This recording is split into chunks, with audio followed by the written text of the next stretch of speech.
जल जनित आपदा से बचाव। वीरेंद्र कुमार पेन्नोई, सामाजिक कार्यकर्ता हैं, जैव विज्ञानी। जलवायु परिवर्तन के दौर में पहाड़, ये मैदान, सागर हो ये रेगिस्तान, गर्म होती धरा से तूफान की संख्या को तेजी से बढ़ता है। बादल फटने से एकाएक होने वाली बहुत अधिक बारिश एवं ग्लेशियरों के झीलों का बनना तथा हिमस्खलन जैसी घटनाएं भी बढ़ रही हैं। भयंकर तूफानों के साथ बरसात भी आ सकती है। इन सभी को फ्लैश फ्लड्स का वातावरण भी बनता है। बढ़ते फ्लैश फ्लड्स के साथ ही नदी, बांध, जलाशय एवं नदी जल विद्युत परियोजनाओं पर भी जोखिम बढ़े हैं। फ्लैश फ्लड्स के कारण पानी और मलबा मिलकर बांध पर भारी दबाव पैदा करते हैं, जिससे वे टूट जाते हैं। इसका दुष्प्रभाव यह होता है कि इससे दूर दूर तक तबाही आती है। वैसे पानी के प्रवाह को रोकने के लिए दशकों पहले विभिन्न सिंचाई परियोजना और पेयजल की जरूरतों को पूरा करने एवं बाढ़ जैसी स्थिति टालने के लिए बड़ी संख्या में बांध बनाए गए हैं। फ्लैश फ्लड्स की स्थितियों में भारी जल राशि आने से जलाशय और परियोजनाओं के माध्यम से अन्य क्षेत्रों को बचाव होता है, परंतु यदि जलाशयों के सभी गेट यदि नहीं खोले तो फ्लैश फ्लड से तबाही का आशंका बढ़ जाती है। बढ़ते वैश्विक तापक्रम में ग्लेशियर क्षेत्र में तेजी से ग्लेशियर झीलें भी बन रही है और ऊंची वाले इलाकों में आश्चर्यजनक रूप से अतिवृष्टि भी हो रही। ग्लेशियर झील इस कारण भी टूट रही, जिससे बाढ़ आने की आवृत्ति बढ़ रही। विज्ञानी इसे ग्लेशियर लेक आउटबर्स्ट फ्लड कहते हैं। ऐसे ही एक घटनाक्रम 4 अक्टूबर 2023 को सिक्किम के 17,000 फीट की ऊंचाई पर साउथ एलोनकर ग्लेशियर लेक टूटने का है। सिक्किम सरकार इससे टूटने के लिए उस दिन के क्लाउड बर्स्ट को जिम्मेदार मानती है, किंतु वैज्ञानिकों ने 2021 में इस झील को टूटने की आशंका व्यक्त की थी। वस्तुतः दशकों से बनी यह झील हर साल फैलती जा रही थी। ग्लेशियर झील की परिधि में मोरैन यानी हिम बहाव में हिमनद संग आता रहा मलबा पत्थर भी जमा होकर दीवार बन गया था। यही दीवार अतिवृष्टि के कारण भ्रष्ट हो गई।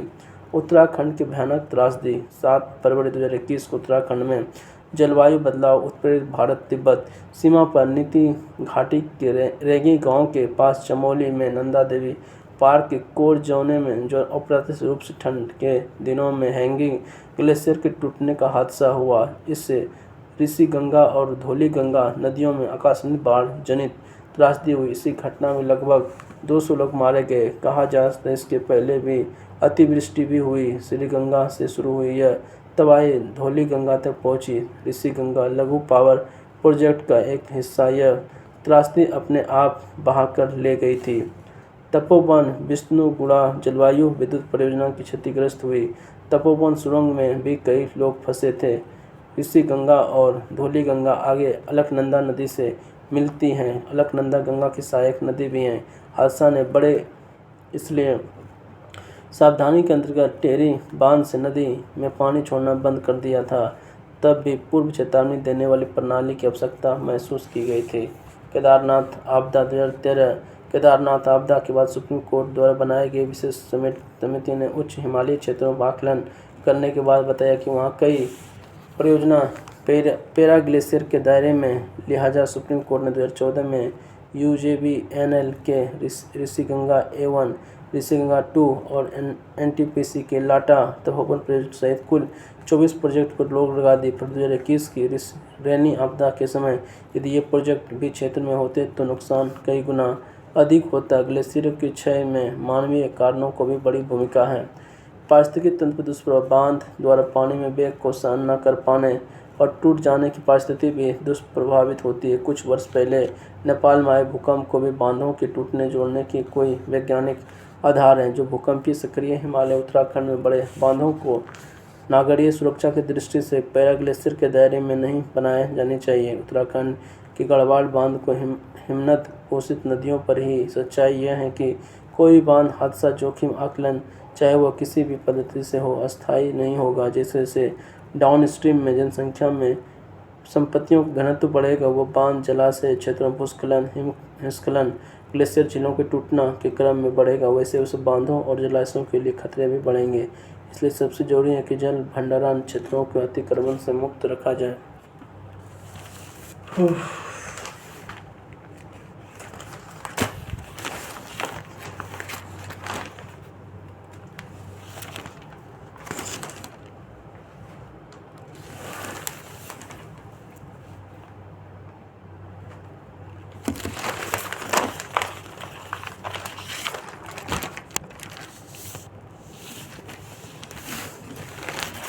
जनकर्ता संपादकीय। मार्जिन की मौत से उभरा भारत का उद्यमी जनता।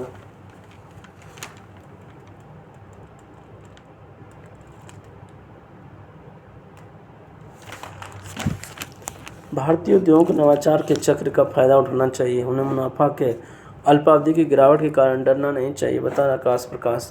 एप्पल के साथ काम करे वरिष्ठ लोगों से बातचीत में एक बात साफ जाहिर है कि वे इस बात को लेकर निराश हैं कि भारत का कारोबारी जगत भारत में एप्पल के वास्तविक आयुक्त माहौल बनाने के लिए जरूरी इच्छा शक्ति नहीं दिख रहा है। चीन इसकी राह में बाधाएं खड़ी कर रहा है, जबकि देश के उद्योगों के मुनाफे पर ध्यान भी बाधा है। फिर चाहे बात कलपुर्जे आपूर्ति श्रृंखला तैयार करने की हो या डिस्प्ले यूनिट्स में विशाल पूंजी निवेश की है, बड़े भारतीय समूह पूंजी की प्रतिस्पर्धा नहीं दिखा रहे हैं। उनका कहना है कि इनमें मार्जिन कम है। एप्पल गुणवत्ता के एवं पैमाने को लेकर बहुत तगड़ी जांच करता है, यानी वास्तव में देखें तो पूंजी पर उचित रिटर्न पाने के लिए कई सालों तक सतत प्रयास करने होंगे। क्या यह उपयुक्त है? कई उद्यमी मानते हैं कि उनके अंश धारक को यह पसंद नहीं आएगा, क्योंकि वे शुरुआती नुकसान को सहन नहीं करेगा और पूंजी पर रिटर्न को लेकर सवाल उठाएंगे। मार्जिन में गिरावट के साथ मूल्यांकन पर दबाव बनेगा और बाजार पूंजीकरण पर भी देश के उद्योगपतियों की आम धारणा है।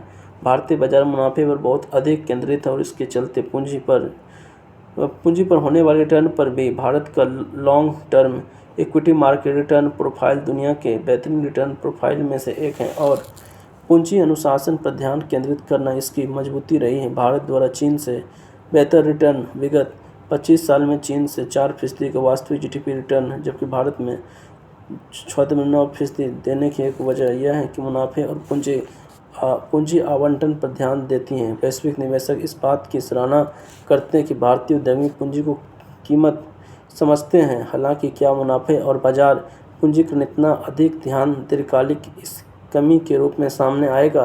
क्या भारतीय निवेशक अल्पकालिक लाभ पर इतना अधिक ध्यान केंद्रित है कि वे अपने कंपनियों को कामयाबी के वैश्विक नेतृत्व में सक्षम बनाने के दीर्घकालिक निवेश का अवसर तक नहीं दे रहा है? आखिरकार जब भी आप किसी नए कारोबार में जाते हैं तो वैश्विक स्तर पर काम करने की क्षमता जुटाने का प्रयास करते तो पहले निवेश करना होता है और नुकसान भी होता है। नवाचार के साथ जोखिम शामिल होता रहता है।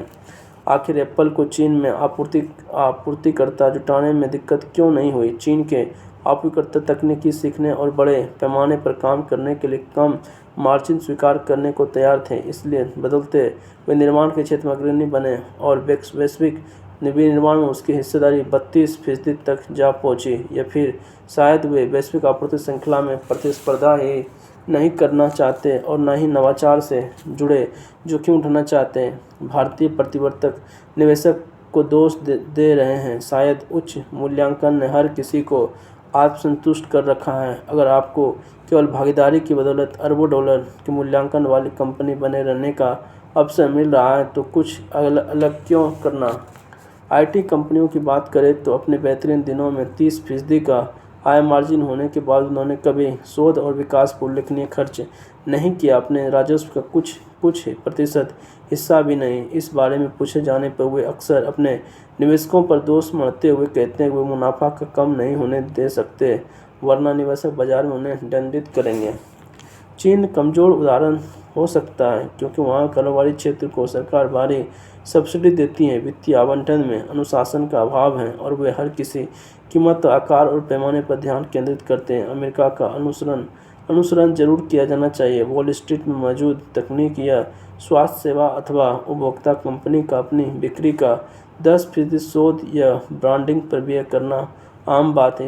इससे हम कम खर्च करने पर उन्हें दंडित किया जाता है। उदाहरण के लिए अकेला अल्फ़ाबेट शोध एवं विकास पर $50 अरब खर्च करती हैं, जो भारत के सकल घरेलू उत्पाद की 1% से ज़्यादा है। कंपनी द्वारा अपने मुनाफे या नकदी से नए कारोबार शुरू करना आम बात है। उदाहरण के लिए माइक्रोसॉफ्ट को एज़्योर क्लाउड कारोबार तैयार करने में 6 वर्ष लगे। इस प्रक्रिया में उसने $10 अरब गंवाए। इसके बावजूद निवेशकों ने धैर्य रखा और कंपनी के पास यह स्पष्टता रही कि वह अल्प अवधि में मार्जिन पर असर के बावजूद निवेश जारी रख सकती है। आर्टिफिशियल इंटेलिजेंस तैयार करते समय भी कंपनी यही कह रही थी कि आपके पास नेटफ्लिक्स और अमेजॉन के उदाहरण हैं। वे वैश्विक नेतृत्व करने वाले नवाचारी कारोबारी मॉडल हैं। वर्षों बाद मुनाफे कमाने के अनुसरण के बावजूद निवेशक इनमें निवेश के इच्छुक थे। आखिर अमेरिका में सार्वजनिक बाजार घाटे में चल रहा है, इन कारोबारों में निवेश करने में इच्छुक क्यों हो रहे हैं,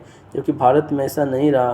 क्या इसलिए कि अमेरिकी कंपनी इन कारोबारों को विश्व स्तर पर ले जा सकता है और भारी मूल्य तैयार कर सकता है? सफल कारोबार इतना मूल्य तैयार करते हैं कि शुरुआती नुकसान की भरपाई हो जाए। उदाहरण के लिए अमेजोन ने 1997 में सूचीबद्ध होने के बाद अब पहला बाजार पूंजीकरण 32% सालाना दर से बढ़ाया। अमेरिका बाजारों का उच्च मूल्यांकन नवाचार बढ़ने के मामले में ढांचागत बढ़त साबित हो रही है और जोखिम लेने की प्रवृत्ति सफल साबित हो रही है। सच कहें तो नवाचार की कद्र करना और नए कारोबार को चुनना अमेरिकी के वित्तीय बाजारों की खासियत है। अमेरिका बुनियादी शोध को फंडिंग, उद्योग जगत के साथ अकादमिक साझेदार और वेंचर कैपिटल तथा अन्य निवेशक समर्थन कंपनियों को हर कदम मदद करता है। भारत में भी अकादमिक जगत, उद्योग जगत और सरकार की साझेदारी मजबूत करनी होगी। हमें वेंचर कैपिटल की भी ज़रूरत है ताकि हम तकनीक की गहराई में जा सकें। उपभोक्ता केंद्रित ऐप से बाहर ध्यान केंद्रित कर हमें सार्वजनिक बाजार निवेशकों की ज़रूरत है जो अल्पावधि के मार्जिन पर देख सके। भारत अपनी बिक्री पर 1% से भी कम और शोध विकास पर व्यय करता है। श्रम की कम लागत और शोध विकास पर न्यूनतम खर्च के बावजूद हमारी कंपनियां का मार्जिन वैश्विक समकक्षों से अधिक नहीं है। भारत में भी अमेरिका जैसा माहौल बन सकता है जहां निवेशक एक नए कारोबार खड़े करने के लिए शुरुआती घाटा सहने को तैयार रहते हैं। देश के निजी और सार्वजनिक बाजार की मजबूत व्यवस्था को देखते हुए भारत के पास अवसर हैं कि वह अमेरिका का अलावा इकलौता ऐसा बाजार बन सके जहां नुकसान उठा रहे कारोबारों की कद्र करते हुए सफलता के आकलन के लिए दीर्घकालिक नज़रिया अपनाया जाए। हम अपने उच्च मूल्यांकन का ऐसा माहौल को बदल सकते हैं जहां जोखिम लेने के प्रोत्साहित किया जाए। हमें शायद इकलौता बड़ा बाजार है जो अमेरिका के अनुसरण की उम्मीद कर सकते हैं, क्योंकि हमारे यहाँ भी वैसे ही प्रोफाइल हैं जो बाजार सफलता की खूब पुरस्कृत करता है। मेरे नज़र में देश के शीर्ष उद्यमियों को सार्वजनिक बाजार निवेशकों का साथ मिलेगा ताकि वे नए कारोबार खड़े कर सकेंगे। सार्वजनिक बाजार अल्पावधि पर ध्यान केंद्रित नहीं करते। कंपनी को सार्वजनिक बाजारों में वृद्धि के लिए पूंजी जुटाना सहज लग सकता है, बजाय कि निजी इक्विटी से जो अक्सर न्यूनतम रिटर्न की मांग करती है और सिर्फ 5 से 6 साल परिदृश्य को ध्यान रखती है। भारत को नवाचार के चक्र का लाभ लेना होगा और हर किसी को इसमें अपनी भूमिका निभानी होगी। सरकार को बुनियादी फंडिंग देनी होगी, उद्योग और अकादमिक जगत के बीच रिश्ते मजबूत करने होंगे। निजी बाजार को चाहिए कि वे वास्तविक नवाचार की मदद करें और सार्वजनिक बाजार निवेशकों को भी केवल अल्पावधि के मार्जिन की फिराक में नहीं रहनी चाहिए। हमें जोखिम लेने की संस्कृति विकसित कर सकते हैं जो अमेरिका के सिवा कोई देश नहीं विकसित कर पाया। हमें इस दिशा में काम करनी चाहिए। लेखक अमासा कैपिटल से जुड़े हुए। बाजार समर्थक नीतियाँ। अंतरिक्ष जाकर शुभांशु ने रचा इतिहास। सोशल मीडिया पर रहे सावधान। देश दुनिया।